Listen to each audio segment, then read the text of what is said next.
بہت پرانے زمانے کی بات ہے، ایک دور دراز علاقے میں ایک بے حد خوبصورت سلطنت تھی جس کا نام تھا جہان نور۔ یہاں کی عمارتیں سفید سنگ مرمر کی تھیں اور ان پر سونی کا کام دھوپ میں کسی چمکتے ہوئے خواب کی طرح نظر آتا تھا۔ اسی محل میں ایک بہت ہی خوبصورت راجکماری رابعہ رہتی تھیں۔ رابعہ کی آنکھیں نیلی اور زلفیں کالی اور مسکراہٹ اتنی دلکش تھی کہ دیکھنے والے دنگ رہ جاتے تھے۔ شہزادی رابعہ کے محل میں عیش و آرام کی ہر سہولت موجود تھی۔ ایک کمرہ صرف شاہی لباس کے لیے مخصوص تھا، دوسرا شاہی جوتیوں کے لیے، تیسرا مہنگے اور نایاب عطروں سے بھرا ہوا تھا، اور چوتھا کمرہ زیبائش و آرائش کے لیے تھا۔ مگر ان سب کے باوجود شہزادی رابعہ کو اصل سکون محل کے شاہی باغ میں ملتا تھا، جہاں وہ گھنٹوں رنگ برنگی تتلیوں کو اڑتے دیکھتی رہتیں اور فطرت کے حسن میں کھو جاتیں۔ شہزادی کے والدین اس کی شادی کے لیے ایک بہادر، نیک دل اور با اخلاق شہزادے کی تلاش میں تھے۔ اسی غرض سے انہوں نے ہمسایہ ریاست کوہ جرات کے شاہی خاندان کو زہرانے کی دعوت دی۔ کوہ جرات کے شہزادے آیان ایک قدآور، دلیر اور مضبوط ارادوں والے نوجوان تھے۔ جب شاہی ضیافت کے دوران رابعہ اور آیان کی پہلی ملاقات ہوئی تو آیان نے شرارتی مسکراہٹ کے ساتھ کہا، شہزادی، فکر نہ کریں، یہ چاندی کا پیالہ ہے، یہ آپ کی چوڑیاں نہیں توڑے گا، اور ویسے بھی میں خوبصورت چیزوں کو سنبھالنے میں کافی ماہر ہوں، اگر کسی مدد کی ضرورت ہو تو مجھے ضرور بتائیے گا۔ رابعہ نے مسکرا کر کہا، شہزادہ آیان، آپ کے حوصلے آپ کے نام سے بھی زیادہ ہیں۔ اس ملاقات کے بعد دونوں ایک دوسرے کے بہت قریب آ گئے۔ ایک شام باغ میں چہل قدمی کے دوران آیان نے محبت بھرے لہجے میں کہا، رابعہ، جب میں تمہیں ان تتلیوں کے درمیان دیکھتا ہوں تو مجھے لگتا ہے کہ یہ تتلیاں بھی تمہاری خوبصورتی پر ناز کرتی ہوں گی۔ میں تو بس ایک شہزادہ ہوں جو تمہیں دیکھنے آیا ہوں۔ ایک صبح جب رابعہ اکیلی باغ میں بیٹھی تھی، ایک انوکھی چمکتی ہوئی تتلی آ کر اس کے ہاتھ پر بیٹھ گئی۔ اچانک وہ تتلی ایک حسین پری میں بدل گئی جس کا نام نینا تھا۔ نینا بے حد غمگین تھی۔ اس نے بتایا کہ پریوں کی دنیا شدید مصیبت میں ہے، کیونکہ ایک ظالم پری زہرہ نے اس کی سہیلیوں کو قید کر رکھا ہے۔ زہرہ نے شرط رکھی تھی کہ اگر اسے جادوئی نیلا پانی مل جائے تو وہ سب کو آزاد کر دے گی، مگر وہ جادوئی پانی صرف ایک ہی شخص چھو سکتا تھا، اور یوں شہزادی رابعہ کی زندگی ایک نئے جادوئی اور خطرناک سفر کی دہلیز پر آ کھڑی ہوئی۔ شہزادی رابعہ نے ایک لمحے کی بھی تاخیر نہ کی اور فوراً مدد کرنے کا فیصلہ کر لیا۔ جیسے ہی نینا نے جادوئی دروازہ کھولا، اچانک پیچھے سے شہزادہ آیان نمودار ہوا۔ اس نے رابعہ کا ہاتھ تھام لیا اور پرعزم لہجے میں کہا، کیا تم نے سوچا تھا کہ اتنے خطرناک سفر پر اکیلی چلی جاؤ گی؟ تم میری محبت ہو اور اب میری ذمہ داری بھی۔ میں تمہیں کبھی اکیلا نہیں جانے دوں گا۔ میں تمہیں کبھی اکیلا نہیں جانے دوں گا۔ یہ کہتے ہی وہ جادوئی دروازے میں قدم رکھتا ہے اور تینوں ایک ایسی دنیا میں پہنچ جاتے ہیں جہاں پھول موسیقی بکھیرتے تھے اور درخت خالص سونے کے بنے ہوئے تھے۔ وہاں انہوں نے ایک حسین مگر زخمی یونیکارن کو دیکھا جو درد سے کرا رہا تھا۔ نائنا نے فوراً اپنے جادو سے اس کے زخم بھر دیے۔ آیان نے ہنستے ہوئے کہا، رابعہ، میرا خیال ہے اس نے تمہاری ایڑیاں دیکھ لی ہیں، اسی لیے اتنی جلدی ٹھیک ہونا چاہتا ہے۔ رابعہ مسکرا دی اور بولی، امید ہے یہ یونیکارن میرا وزن اٹھا سکے گا اور مجھے نیچے نہیں گرائے گا۔ یونیکارن مکمل طور پر صحت یاب ہو چکا تھا۔ تینوں اس پر سوار ہوئے اور بادلوں کے اوپر اڑنے لگے۔ آیان نے رابعہ کو مضبوطی سے تھام لیا اور کہا، رابعہ، اگر یہ خواب ہے تو میں کبھی بیدار نہیں ہونا چاہتا۔ یہ نیلا آسمان، یہ بلندی اور تم میری دھڑکن بن چکی ہو۔ میں نے کبھی سوچا بھی نہیں تھا کہ میں تمہارے ساتھ بادلوں پر ہوں گا۔ آخر کار وہ ایک پہاڑی پر پہنچے جہاں سے چمکتا ہوا نیلا پانی بہہ رہا تھا، ایسا روشن جیسے خود جادو روشنی بن کر بہہ رہا ہو۔ آیان نے پھر مذاق کیا، رابعہ، ذرا احتیاط سے، یہ پانی اتنا چمک رہا ہے جیسے تمہارے میک اپ روم کے سارے ہائی لائٹر اس میں گر گئے ہوں۔ میں نہیں چاہتا کہ اسے چھوتے ہی تتلی بن جاؤ اور ساری زندگی تمہارے باغ میں ناچتا رہوں۔ رابعہ زور سے ہنس پڑی اور اپنے نازک ہاتھوں سے جادوئی نیلا پانی بھر لیا۔ اچانک فضا لرز اٹھی، ایک صفاق آواز گونجی، وہ پانی مجھے دے دو انسانوں، ورنہ میں تمہارے یونیکارن اور نینا کو ہمیشہ کے لیے قید کر دوں گی۔ یہ ظالم پری زہرہ تھی جو غصے سے آگ بگورا ہو چکی تھی اور ان پر حملہ آور ہو گئی، اور یوں محبت، ہمت اور جادو کا سب سے خطرناک امتحان شروع ہو گیا۔ آیان فوراً آگے بڑھا اور رابعہ کے سامنے ڈھال بن کر کھڑا ہو گیا۔ اس کی آواز میں بجلی سی گونج تھی، اے تاریکی کی ملکہ، ایک قدم پیچھے ہٹو۔ جس لڑکی کا ہاتھ میں نے تھاما ہے اس کی حفاظت مجھے اپنی جان سے بھی زیادہ عزیز ہے۔ میں اسے کسی قیمت پر نقصان نہیں پہنچنے دوں گا۔ اسی لمحے رابعہ نے حاضر دماغی سے جادوئی نیلا پانی نینا کے حوالے کر دیا۔ نینا نے وہ پانی فضا میں چھڑک دیا۔ جو ہی نیلے پانی کے قطرے ہوا میں بکھرے، سارا سیاہ جادو ٹوٹ گیا، قید کے طلسم بکھر گئے اور تمام پریاں آزاد ہو گئیں، یادوں میں رقم ہو گئیں، اور تمام پریاں آزاد ہو گئیں۔ روشنی نے اندھیروں کو نگل لیا اور زہرہ کی طاقت مٹی میں مل گئی۔ مشن کی تکمیل کے بعد تینوں اپنے اپنے عالم کو لوٹ آئے۔ ڈوبتے سورج کی سنہری روشنی میں ایان رابعہ کے سامنے زانوؤں پر بیٹھ گیا۔ اس نے اس کا ہاتھ تھاما اور نرم مگر سچے لہجے میں کہا، رابعہ، آج میں نے پریوں کی دنیا دیکھ لی، مگر میرے لیے سب سے بڑا جادو تمہاری مسکراہٹ ہے۔ کیا تم اس بہادر شہزادے کو اپنے دل کی سلطنت سونپنے کی اجازت دو گی؟ رابعہ کی آنکھوں میں خوشی کے آنسو جھلملانے لگے۔ اس نے مسکراتے ہوئے اس بات میں ہاتھ ہلا دیا، اور یوں محبت، وفا اور ہمت کی یہ کہانی ہمیشہ کے لیے سنہری یادوں میں رقم ہو گئی۔ ایک بہت دور، ایک قدیم مگر تہذیب یافتہ محل میں جو سرسبز و شاداب تھا، ایک فنکار اپنی بیوی کے ساتھ رہتا تھا۔ وہ مٹی کے برتن بنانا اور ان پر خوبصورت نقش و نگار کرنا بہت پسند کرتا تھا۔ اس کی ایک ننھی سی بیٹی تھی جس کا نام فائقہ تھا۔ اتنی کم عمر میں ہی وہ فن اور مصوری کی دیوانی تھی، یوں لگتا تھا جیسے اس کے ہاتھوں میں جادو ہو۔ وہ اکثر باغ میں بیٹھ کر اپنے فن کا جادو بکھیرتی۔ آج میں اپنے خوابوں کا محل بنا رہی ہوں، ہر رنگ روشن اور دلکش ہے۔ یہ محل ایک وسیع اور خوبصورت سلطنت میں واقع تھا جس کا نام شمسارہ تھا۔ اس سلطنت کے بادشاہ ذوالقرنین بہت نرم دل تھے اور اپنی رعایا سے بے حد محبت کرتے تھے، مگر ان کی زندگی میں ایک بڑی فکر تھی، ان کا ننھا شہزادہ آریان۔ اسی فکر کے عالم میں بادشاہ نے ملکہ زویا سے کہا، مجھے آریان کی بہت فکر رہتی ہے۔ ملکہ نے جواب دیا، اللہ سب بہتر کرے گا انشاءاللہ۔ اس فکر کے پیچھے ایک گہرا راز چھپا ہوا تھا۔ بادشاہ ذوالقرنین کا ماضی۔ جوانی کی دہلیز پر قدم رکھتے ہی ذوالقرنین کی دوستی جنگل کی ایک لڑکی زینت سے ہو گئی۔ زینت اس سے محبت کرنے لگی۔ تم بہت خوبصورت ہو، وہ کہا کرتی تھی۔ لیکن زینت کوئی عام لڑکی نہیں تھی، وہ غیر معمولی جادوئی طاقتوں کی مالک تھی۔ مجھے بھول جاؤ زینت، اب کچھ نہیں ہو سکتا، ذوالقرنین نے کہا۔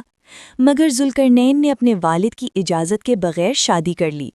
اسی دن سے زینت کے دل میں انتقام کی چنگاری بھڑک اٹھی۔ وہ اپنے وقت کے انتظار میں لگ گئی۔ تم نے ٹھیک نہیں کیا ذوالقرنین۔ وقت گزرتا گیا، شہزادہ آریان 21 برس کا ہو گیا اور قسمت نے اس کی نئی کہانی لکھنا شروع کر دی۔ بادشاہ نے کہا، بیٹے آریان، تم ہی ہماری واحد امید ہو۔ آریان نے جواب دیا، جی ابا جان۔ دوسری طرف جادوگرنی زینت نے اپنا شیطانی منصوبہ تیار کر لیا۔ اس نے سلطنت کے وارث کو پھنسانے کا ارادہ بنا لیا۔ اب اس کی سزا تمہارا بچہ بھگتے گا، اس نے خود سے کہا۔ ادھر فائقہ اپنے فن میں حیرت انگیز کمال حاصل کر چکی تھی۔ اس کا فن پورے محل میں مشہور ہو گیا تھا۔ لوگ اس کی بنائی ہوئی تصویریں منگوانے لگے اور اس کا کام خوب چلنے لگا۔ وہ اکثر باغ میں بیٹھ کر فواروں، باغات اور محلوں کی تصویریں بناتی تھی۔ اسے معلوم نہیں تھا کہ جس محل کا وہ خواب دیکھتی ہے وہ بہت جلد اس کی زندگی کا حصہ بننے والا ہے۔ وہ سوچتی، کیا میں کبھی محل جا سکوں گی؟ ایک اندھیری رات زینت نے اپنی جادوئی طاقتوں کا استعمال کیا اور شہزادہ آریان کو فن کی دنیا میں قید کر دیا۔ پوری سلطنت غم میں ڈوب گئی۔ بادشاہ ذوالقرنین ٹوٹ کر رہ گئے۔ آریان، ابا جان، شہزادے کی آواز گونجی، مجھ سے کسی ماہر مصور سے میری تصویر بنواؤ اور مجھے یہاں سے نکالو۔ بادشاہ نے ملکہ سے کہا، زویا، اس مصورہ کو تلاش کرو۔ یہ وہ لمحہ تھا جب تقدیر کو دو دلوں کو ملانا تھا۔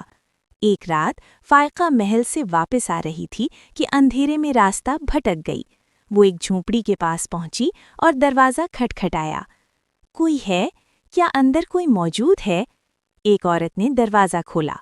فائقہ نے کہا، کیا میں اندر آ سکتی ہوں بی بی؟ ہاں، آ جاؤ۔ اس رات دونوں نے ایک ساتھ کھانا کھایا اور دیر تک باتیں کرتی رہیں۔ اوہ، تو آپ جادوگرنی ہیں؟ جی ہاں۔ بہت شکریہ زینت۔ خوش آمدید فائقہ۔ اگلے دن پورے ملک میں اعلان کر دیا گیا، کل تمام لوگ مصور محل میں حاضر ہوں، یہ بادشاہ کا حکم ہے۔ فائقہ ساری رات سوچتی رہی، وہ خوشی سے جھومتی رہی۔ محل بس اس کے خوابوں میں ہی تھا، مگر اب وہ جانتی تھی کہ کل وہ اسی محل کا سامنا کرنے والی ہے۔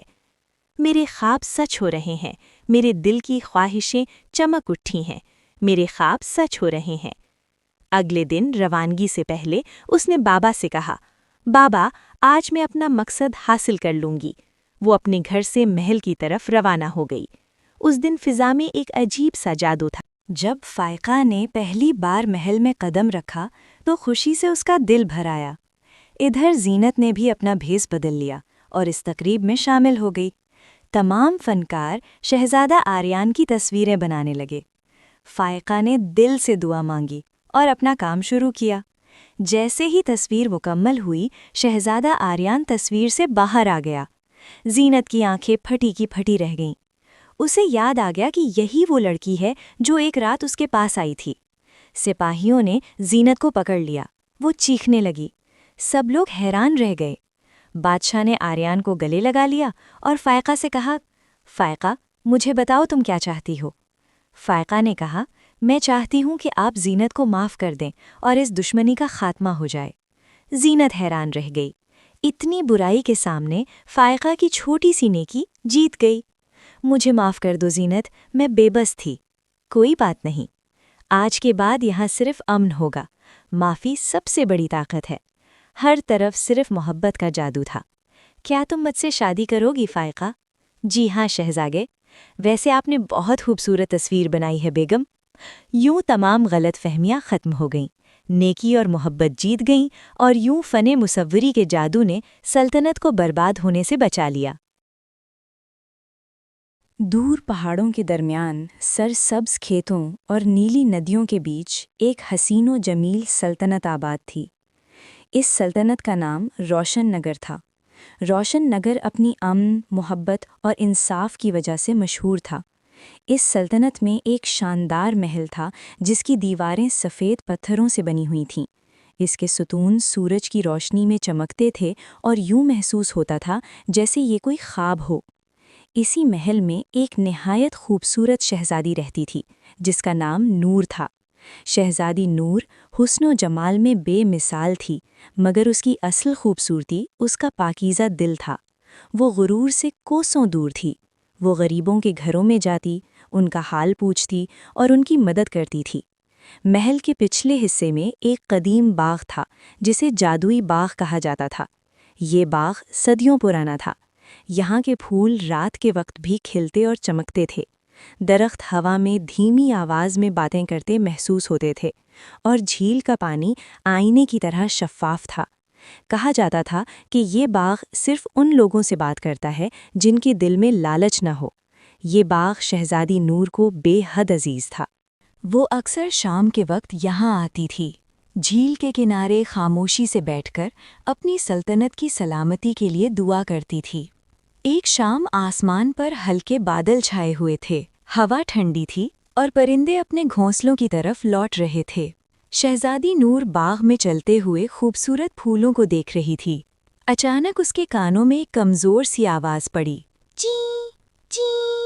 وہ فوراً رک گئی، آواز کی سمت گئی تو دیکھا کہ ایک ننھا سا سفید پرندہ زمین پر گرا ہوا تھا۔ اس کا ایک پر زخمی تھا اور وہ درد سے کانپ رہا تھا۔ شہزادی نور گھٹنوں کے بل بیٹھ گئی اور نرمی سے بولی،